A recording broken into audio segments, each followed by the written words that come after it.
Mes chers frères, mes chères sœurs, Jésus-Christ, la lumière du monde, nous lance aujourd'hui un dernier appel, un dernier avertissement.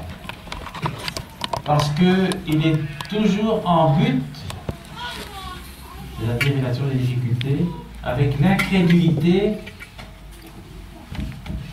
du plus grand nombre, et il est obligé encore aujourd'hui d'affirmer une fois sa mission divine, et il découvre le danger très grave auquel nous nous exposons, c'est-à-dire ceux qui ne veulent pas le connaître pour sauveur.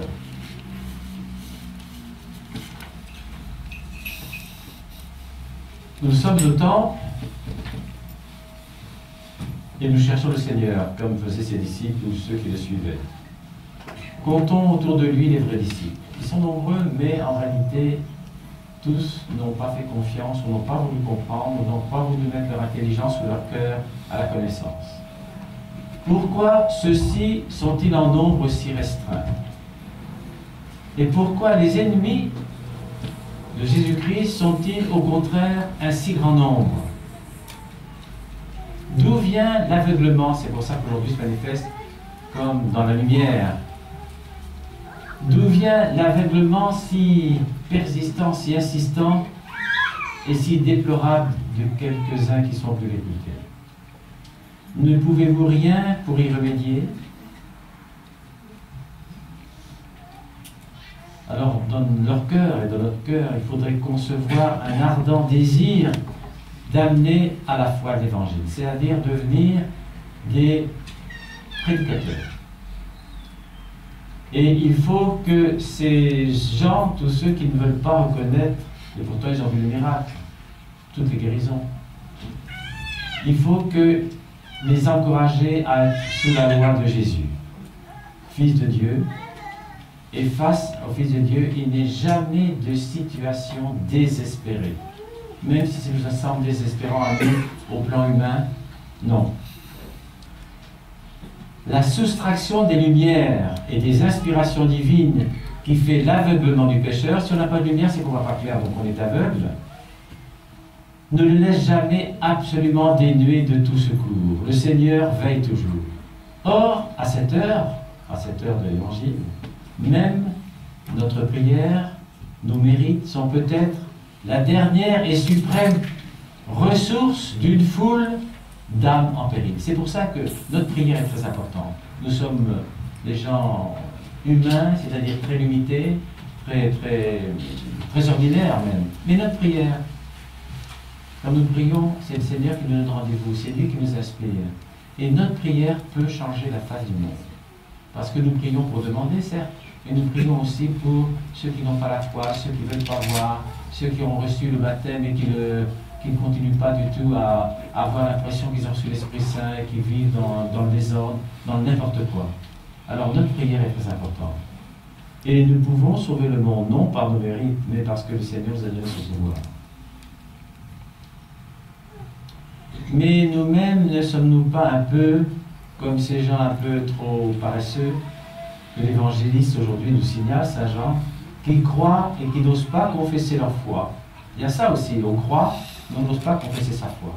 Je vous demande toujours de confesser votre foi d'une façon discrète, intelligence, pour ne pas imposer votre croyance, mais pour faire comprendre que le Seigneur gouverne notre vie, et sans lui nous ne sommes rien, et sans lui le monde va à sa perte. Et nous sommes responsables si le monde va à sa perte, parce que nous ne manifestons pas assez notre foi ou nous ne confessons pas assez notre foi.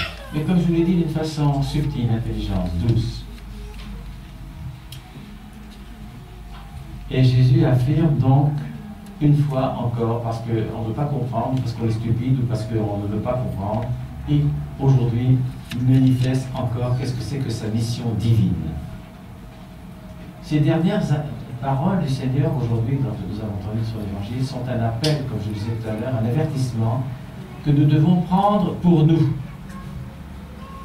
Venez à moi, dit Jésus, si vous voulez la vérité et le salut.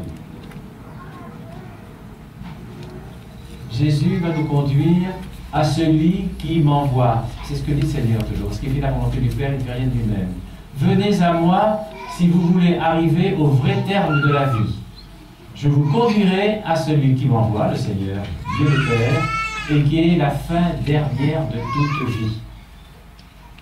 Je vous donnerai à mon Père, je vous tirerai de vos ténèbres, je vous sauverai. Alors, répondons vraiment de tout notre cœur à cet appel, à cet avertissement. Parce que c'est l'appel du Père Céleste. Parce que vous savez, le Seigneur ne fait que la volonté du Père.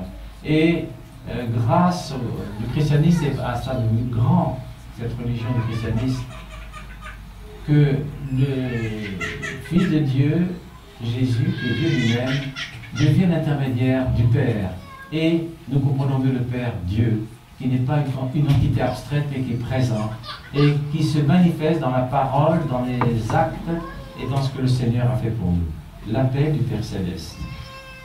Et c'est son Fils qui nous le transmet. Quel bonheur, quel privilège, quelle chance avons-nous. Or, rien n'est aimable comme la vérité tombée des lèvres du Fils de Dieu. Parce que souvent, nous avons tendance à tricher avec la vérité. Je ne dis pas que nous sommes menteurs, mais nous travestissons la vérité à notre avantage.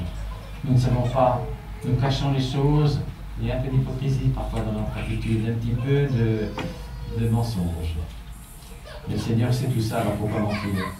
Parce que mentir à votre voisin, ou à votre épouse, ou à vos enfants, c'est mentir au Seigneur. Le Seigneur sait déjà qu'est-ce que vous allez faire avant que vous avez l'idée de mentir déjà. Et pourquoi craindrons-nous le Seigneur? Il nous la faut, cette vérité tombée des lèvres du Seigneur.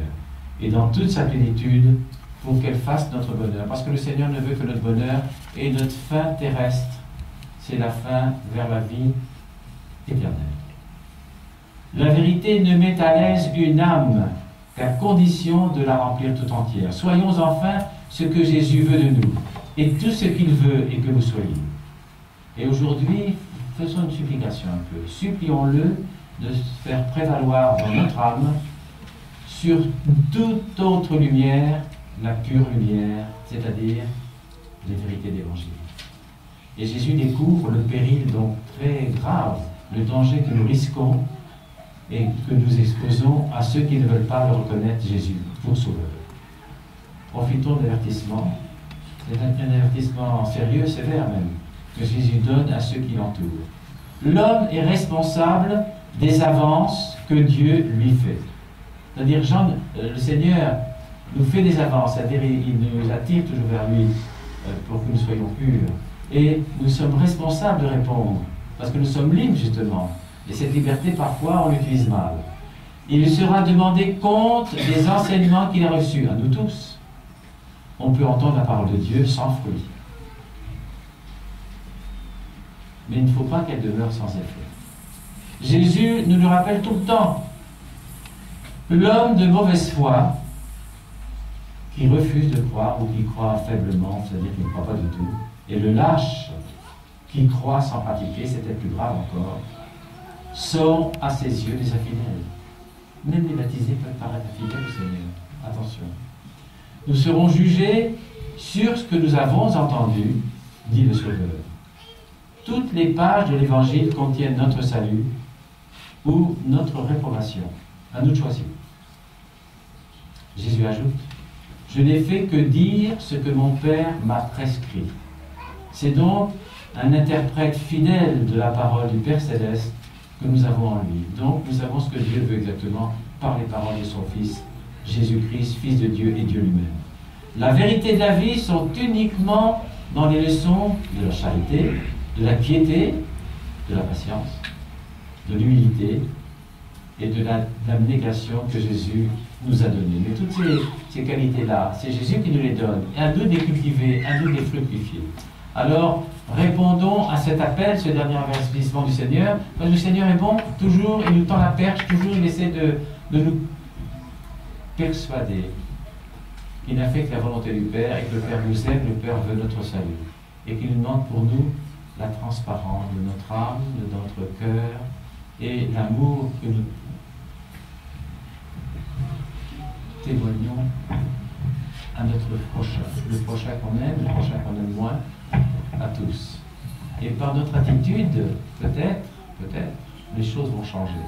Les choses vont changer dans ceux qui ne connaissent pas encore le Seigneur, qui vont peut-être le découvrir à travers une parole de nous, non par vos mérites, mais parce que nous avons été conscients que le Seigneur nous a donné un message et que nous sommes assez intelligents pour le transmettre au monde.